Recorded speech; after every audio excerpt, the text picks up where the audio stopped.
There we go. Right, just so everyone knows, I'm recording the presentation with the aim of it being loaded up onto the website for anyone who wants to, whatever reason, watch it again, or if anyone's unavailable to attend this evening.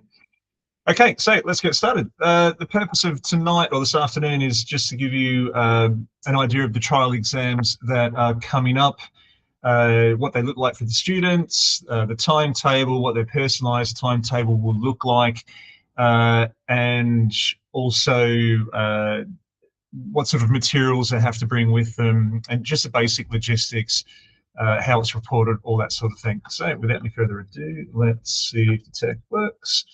Okay. I mean, so sometimes we get asked, why do we do trial exams? Is it placing undue stress on the students, etc.? I mean, the obvious answer to that is that they will be sitting in exams as dictated by the Department of Education in Year 11 and potentially again at A level, depending on what pathway students take. So, of course, the idea is that we will build confidence in the exam process. We mimic almost exactly what the GCSE exams look like, the timings of them, our logistics behind them, everything is mimicked exactly the same as the actual GCSE exam. So it really provides a great opportunity for the students to experience exactly what those exams look like. And yeah, it can be a little bit daunting. They walk into an exam hall, there's individual exam desks set up just like there is in the real exam. So they will feel anxious, but we talk them through that. We aim to have a practice sort of lineup and viewing of the exam hall prior to the trials. So it builds confidence that the students know what they're doing. They feel confident. There's no surprises in the actual setup, all that sort of thing. And then obviously we mark the exams properly. We feed back the results for the exams in the same way we do for the GCSEs. It gives students background. Let me just, sorry, just having a tech thing. There we go. Yeah, sorry, I lost track of what I was saying. So it gives students the full experience of what a actual exam looks like.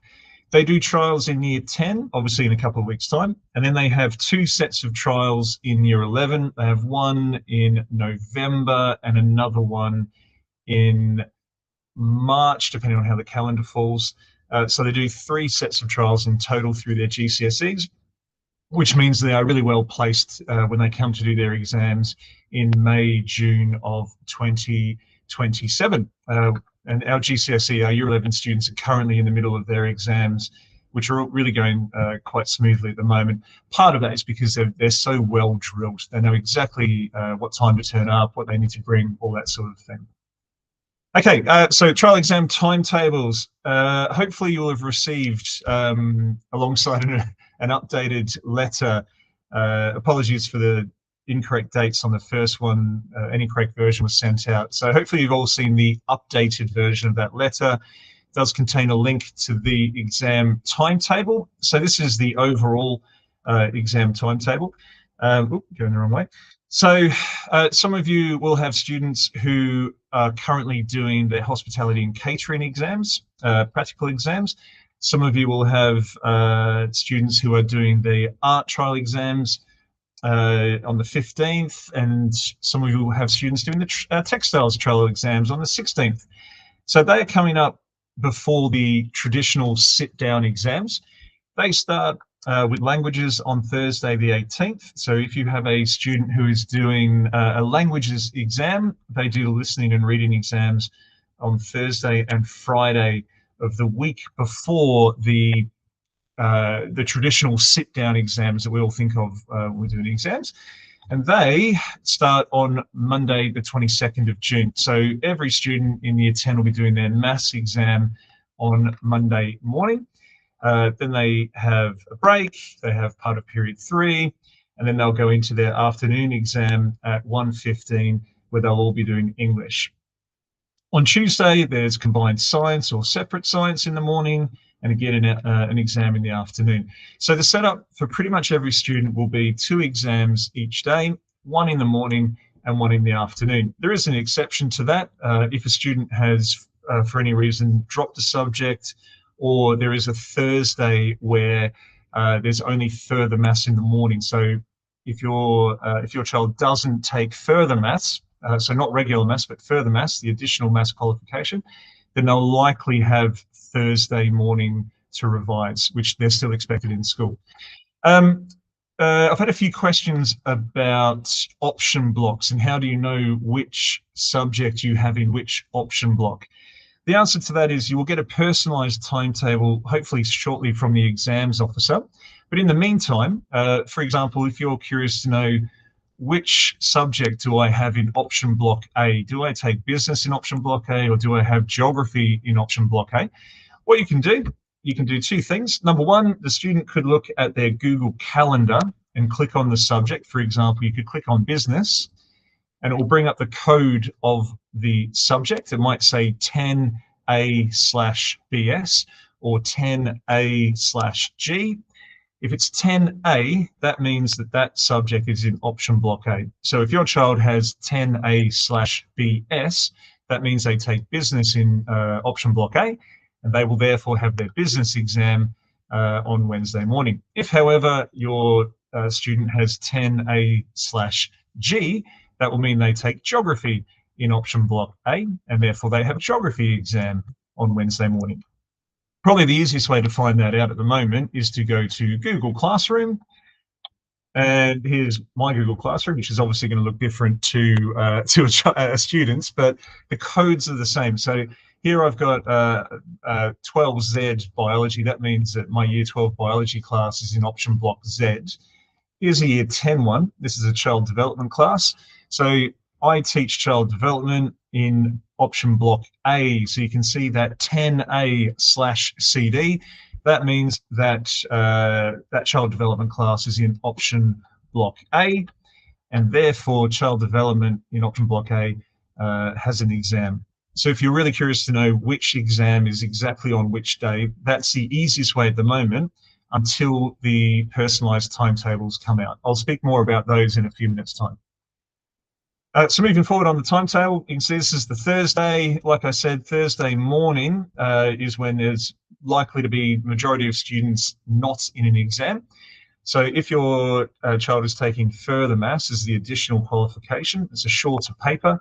They'll be in the exam in the morning. Everybody else will be in lessons as normal, revising presumably for their exam that's coming up in the afternoon for option block C. Friday, again, full schedule of exams, option block D, and then the physics paper for either combined science or separate science, both at the same time.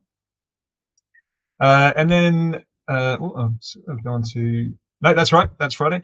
So if you're curious to know where that timetable is, it is linked to the letter that went home, the updated version. It's also been posted into Google Classroom that students can see in the Year 10 exams Google Classroom. And I've also asked the team to put it on the website. I just checked a few minutes ago. It's not been done yet, but that should be there relatively soon. Personalised timetables. I chased up the exams officer this week. She's very busy with the actual scheduled exams, so there's lots of moving parts.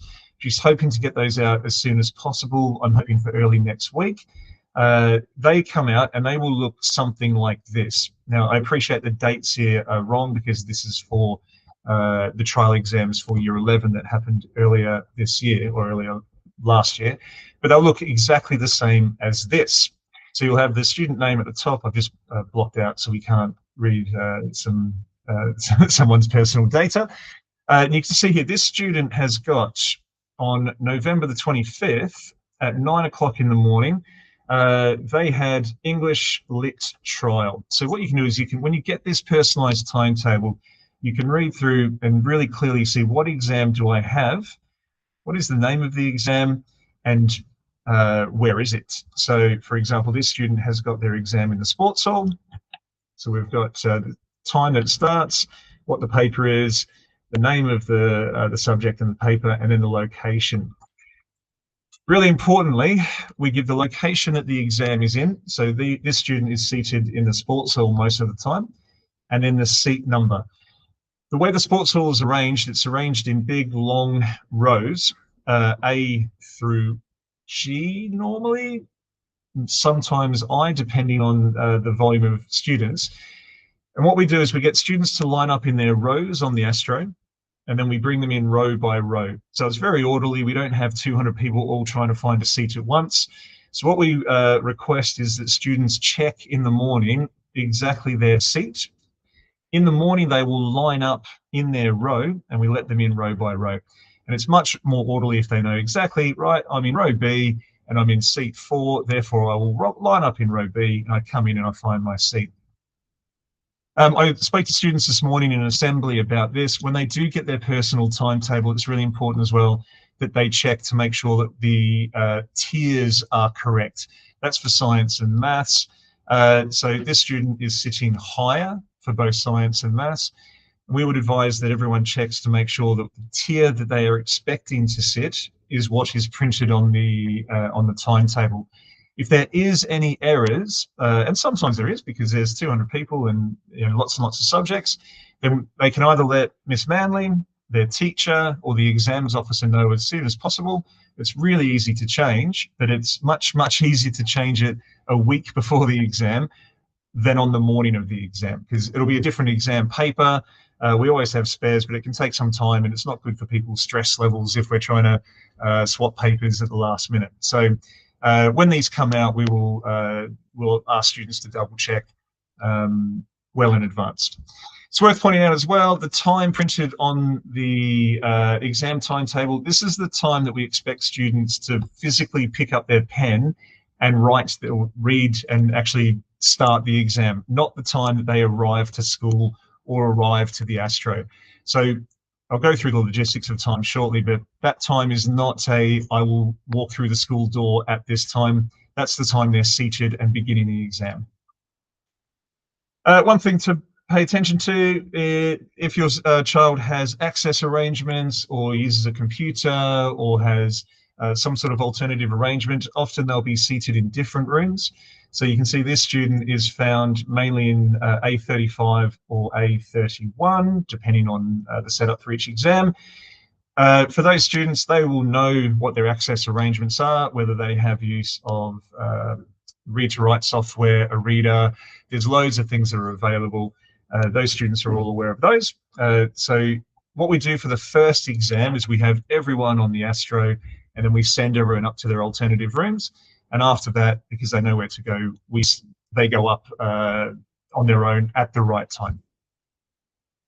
Okay, so getting to logistics of the actual exam. So before the exam, so in the morning, we expect students in school as normal. So for an 8:30 start, they make their way to their registration room as they normally would.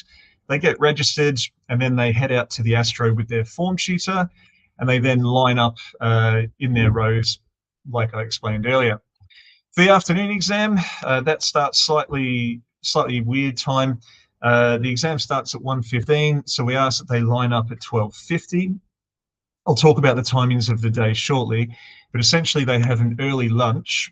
So the students will go on lunch from 12:10, and then at 12:50 we ask them to make their way to the Astro to line up, and then we get them in for a 1:15 start.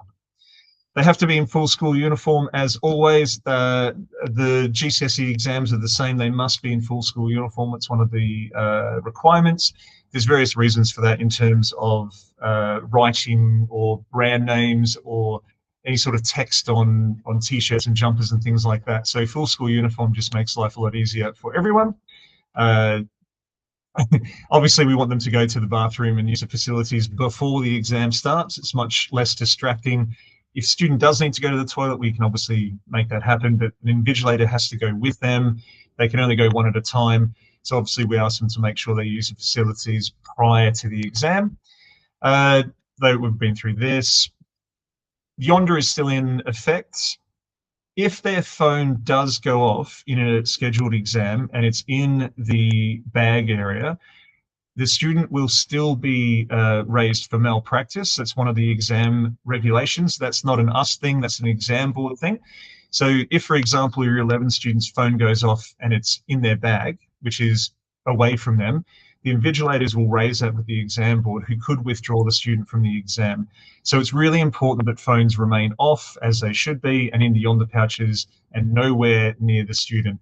Things like watches. So this sort of watch, you're not allowed to wear a watch at all, because a lot of them can obviously be connected to the internet these days. So no watches, whether it's analog or digital, it doesn't matter. No watches are allowed. They also need to be in bags and switched off. Bags go in the cupboard, which is then locked, and no one's allowed to access that until the end of the exam. We ask students come in silence. The second they walk into the bag drop area, it's exam conditions. If they communicate, they could be also called for malpractice. They've all been spoken to about that, and we will go over that again in the exams. Once they're in the exam room, we've been through this with them as well. They are not allowed to communicate, both verbal and non-verbal. Even if the exam hasn't started, if they are identified as communicating with another student, that can be grounds for withdrawal, and then malpractice, which can have them removed from the subject for the actual GCSE exams, which we don't want. When they sit down, make sure they've got the right equipment, they've got the right paper in front of them, etc. We go through all of this. Obviously read the instructions. We have a lot of clocks all over the exam hall. There are times printed on lots of whiteboards all over the exam room that state what time the exam finishes. Because they don't have watches, it's important they keep track of the time using the clocks that are all around the room. They are not allowed to call out to the invigilators. They have to put their hands up. The invigilator will come to them. Obvious things like not writing on the desks, not communicating with other students. We did have a fire alarm before half term during one of the actual exams for GCSE. So we're well versed at the process for that. And we'll talk to students about that. I mentioned it today in my assembly. The process is really straightforward. If the fire alarm sounds, students are to stop working. The time is noted, and they get that time in addition once they return to the exam hall. They'll then be given instructions to evacuate by the invigilation staff. They are meant to remain silent, and we take them out as we would normally take them out during any fire alarm. That's a legal requirement. We can't leave them in the exam room, because if there is a fire, you can imagine, well, obviously we can't leave them in a room if there's a fire. So hopefully that won't happen again. After the exam's finished, no student is allowed to leave early. Let's say it's an hour exam, an hour and a half exam. They're not allowed to leave after an hour. If they're finished, they have to stay in the exam for the duration. They then leave calmly and in silence. It is likely other students might be still working. They'll have extra time or a longer exam. So we obviously don't want them to distract other students. They get their bag and then they head off to their timetable lesson. It will likely be that they'll go back to period 2 or back to the end of period 5 if it's in the afternoon exam. Just a note about invigilators. They are not, we employ them, but we do not have the power to say, oh, don't worry about so-and-so talking during the exam. That's just what they're like. They are independent of us in that they will report any malpractice to the exams officer, who in the actual GCSEs is bound to report it to the exam boards. And we will do the same process for these trials to ensure that students know exactly what is required of them. It all sounds very official because it is. Expectations of the students, standard really. They have to follow all normal school rules. Yonder is still in practice. They still have to be in school uniform. If they're not in school uniform, they won't be permitted to sit the exam. We just expect them to be polite and courteous at all times. Okay, this is important. The actual logistics of the day. We've talked about the morning, so arrive as normal for 8:30. They do the normal registration, then go to line up for the morning exam. That should say on the Astro, but I've not actually written that apparently. When the exam finishes, they go to period 2, unless it finishes at 11, at which case they go to break. They have break at normal as normal from 11 to 11:20. They then go to period 3 as normal. During period 3, they'll be allowed to revise, as they will be able to revise during the truncated part of period 2. Now, period 3 is shortened until 12:10, so it's 10 minutes shorter than normally. That's because we're allowing students to go on an early lunch from 12:10 until 12:50.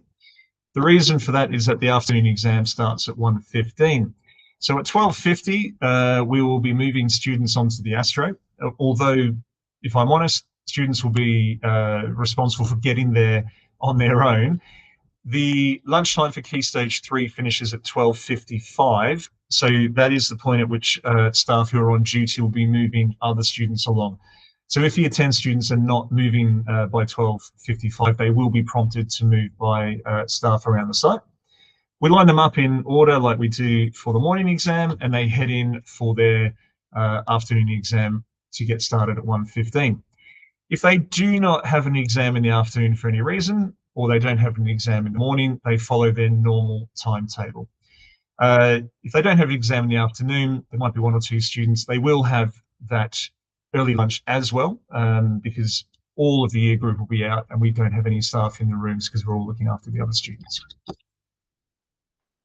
When they're in any lessons, so normally be part of period 2 and all of period 3, they are able to revise. I'll talk about the materials that students might want to bring with them to school in a minute. In fact, I'll speak about it now. So basically, let's say I've got my Year 10 class and they turn up period 3, and they'll have an exam in the afternoon. I will allow them to revise for whatever their exam is in the afternoon, however they want to spend their time, as long as it is something productive. So to that end, they should bring in the materials that they want to use to revise. Because if I've got my science class and their exam in the afternoon is geography, they're not going to want me to teach them science for that hour. So they need to bring in the materials that they want to use to revise for that period of time. Now, that could be anything that they deem suitable. Flashcards, revision guides, textbooks, their exercise book, past papers, whatever they want to use. If they want to bring their own device in, so a tablet or a laptop, and they're using headphones in the process of using that device, that is okay. Although I have stressed to the students this afternoon, if they misuse their own devices, just like if they had a phone out, we will confiscate them. So if they're playing games on their computer and they're not deemed to be an educational game, in fact, I'd steer away from any games, then we'll simply ask them to put the device away, or we'll confiscate it if deemed necessary. So we're giving them a responsibility, and we're expecting them to use it properly. And to be fair, they have been really motivated so far, so I don't foresee there being any issue. I've mentioned about 100 times, but every year I get emails and questions about it. The mobile phone policy remains in force. We're not allowing mobile phone use. It just causes so many problems that it's much simpler and more effective for students to revise without them for the hour or so that they will be revising. Last couple of things from me. Google Classroom is a good resource for materials. So I've put onto Classroom, this is before half term, but the 14-hour challenge, more about that in a second. The topics to revise booklet, the trial timetable, we spoke about that earlier. The topics to revise booklet is really useful. For subjects, or for most subjects, the exams will only be a small percentage of the overall subject. So science, for example, is doing 2 papers. That's one third, sorry, of the entire course. Students don't want to be accidentally revising biology 2 when the exam is physics 1, for example. So it's really important that students make reference of this document and obviously speak to their teachers. Teachers know best on this. I would suggest a revision timetable is always a useful document, especially moving into GCSE. Year 11, a revision timetable is really useful. Some students love them, some students do not. This is one version of a revision timetable. There's a couple on the website. You can find them online. ChatGPT and other AI tools are really good at generating them as well. Some students like it when it's less prescriptive, so not broken down into hours. Some students like it broken down to half hours. That's up to the student to figure out. And that's how you could fill it in. That was quite precise and quite, you know, it really tells you exactly what you're doing. Some students like that sort of level of detail. Some find it really binding. You'll know what your child likes best. We had the 14-hour revision challenge that went out over half term. We've had lots of them back. Thank you. So Miss May will be drawing that at some point this week. The last couple of things for me really about revision and what we do moving forward. So the students have had sessions all through form time this year in Year 10 about revision techniques, study skills. They've had sessions with outside providers. We've given them quite a lot of information. Now it's the time they put it all into action. So revision tips. There's lots and lots and lots of different things you can do. In my opinion, and a lot of the research shows, the best thing you can do is do something that is active. So simply watching a YouTube video or watching, I'd steer clear of TikTok, but a lot of them are using TikTok now for their revision videos. They're all well and good, but that can't be it. You have to then do something with that. So yes, make use of the websites, make use of the videos, but then turn the video off and write down what you can remember. What are the key points that you just watched in that 2-minute, 3-minute, 10-minute, whatever video? Can you go away, turn around and explain it to a younger brother or sister, or an older brother or sister, or to yourselves? Teaching someone else is a really effective tool. You find out very quickly if you don't know something, if you can't teach it to somebody else. I would really avoid just copying down pages and pages from a textbook or highlighting a textbook aimlessly. It's a starting point, but it's not everything. You have to do something active. So on that, some strategies: space practice, a little bit, little and often. Spending 5 hours a day before the exam is not going to be the most effective way. 20, 30-minute chunks, spaced over a day or spaced over a week are much more effective. Make sure you're planning breaks, all these sorts of things. Retrieval practice is really, it's a bit of a buzzword in education at the moment. Retrieving what you've done, going back and looking at what you covered 6 months ago, then going back to 3 months ago, and so on. There's loads of stuff out there on this. Past papers are really useful at this time, but once you've done the initial revision, going straight to a past paper normally wastes the past paper. There's lots of things here. Interleaving, so mixing up what you're doing. So maybe you're looking at a topic that bridges into different topics in science, or you're looking at interleaving different mathematical concepts. Flashcards. You might have a child who loves a flashcard and spends hours making beautiful flashcards. Again, I would balance that. A flashcard is really useful, but a flashcard that took you a minute to create versus a flashcard that took half an hour to create a beautiful illustrated version, they have the same impact. So sometimes flashcards make you feel like you're doing a lot of revision, but actually you're just drawing a picture. Having said that, using them correctly, they're quite powerful. Past paper questions and past papers are really useful. I would use that after I've done a significant section or significant chunk of revision and I feel very confident that I know my stuff. Now I'll do the past paper. I'll mark it quite critically and see where I'm at. Checklists and specs are really useful. Lots of information on those on Subject Google Classrooms and so on. There's a lot of strategies out there. What can you do at home? So, to be perfectly honest, I think the best thing you guys can do at home is to take an interest in what is going on. Ask about their timetable. What are you revising tonight? Can I help you out with making a timetable? What subject are you most excited of? Maybe excited is the wrong word. What's the subject you're most looking forward to showing what you know? Which one are you worried about? Why is that? Get involved. And sometimes I know 15-year-olds can not be the most communicative individuals. Trust me, I'm aware of this. But just keep chipping away at them. The more you ask, the more you're going to get out of them. Ask them questions, help them out with revision, get them to teach you something. Ask if you can test them on what they've done that day, that sort of thing. Encourage them to take a break, eat healthy, get enough sleep, all those sorts of things. Ideally, if you can, provide a distraction-free environment. Can you wrestle that phone off of them? Are they going to their room to revise? Are they revising in the room? Do you need to take the batteries out of the PS5, 3, 4, 5, whatever up to? Can you take the batteries out? I don't know, I'm not a gamer.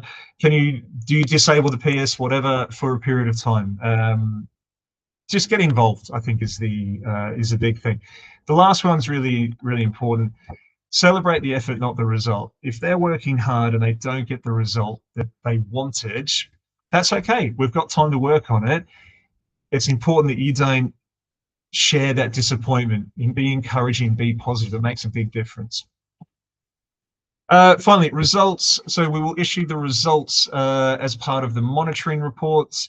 I need to double check that date. I'm pretty sure. Give me 1 second. Yep. Sorry, I believe it's the 16th of the 7th. Departments may go through their results with students earlier because we've got activities week around that time, and sometimes there's gaps between when we see students. As you know from the revised assessment strategy this year, exams will be reported as a percentage of the exam, and then you'll get an on-track measurement against their FFT5 targets. There's lots about that on the website, and I produced a riveting 2-part video on it if you're keen. Lastly, we will be sharing this with students, and I talked about this today in my assembly. The trial exams are important as they give you a good signpost as to where you are. Okay, this is where you are right now. Is what you've been doing effective? Do you need to continue that, or do you need to perhaps change it up? If you did so much work and it didn't come off, what sort of work were you doing? Do we need to alter that approach for next year? So this is a way to show us and the student and yourselves where they're at and what changes do we need to make, or what do we need to consolidate with, etc. They will help us out next year for where students are at, but they don't actually, the trial exam results don't actually mean anything. Your sixth form places, A-level places, all of these, that all comes down to GCSE results, not the trials. Trials will give us a guide, of course, but it's not the be all and end all. So we're trying to apply the right amount of pressure, but not make people overly anxious about it. And obviously, if you can echo that, that'd be really helpful at home. Occasionally, we do get students that do struggle with the amount of pressure and do feel probably too high a level of anxiety. If that is the case and you're worried about your child at home, please let us know. Contact Miss Manley or myself or the form tutor, or encourage your child to do that, and we can offer them some support or additional support. We don't want to unduly stress anyone out. And that, I believe, is it from me. I did disable the chat function, as I said in the letter. So if you do have any questions that I haven't addressed, and I did incorporate a few questions that people sent through, thank you, into the presentation, please email it in and I'll get back to you directly.